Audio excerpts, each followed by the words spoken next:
Native plants are important for three major reasons. Number one, native plants require minimal resources. They evolved over thousands of years to survive in your location without assistance from humans. This means that native plants can survive a variety of conditions, including drought. They do not require additional water, fertilizers, or chemicals to thrive.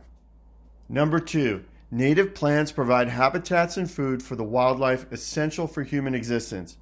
Native plants evolved with native wildlife, such as bees, butterflies, beneficial insects, and birds, all of which rely on native plants for food and safe places to reproduce and develop. A common example is milkweed, which is the only plant that monarch butterflies will lay eggs on, as their caterpillars need the plant for food.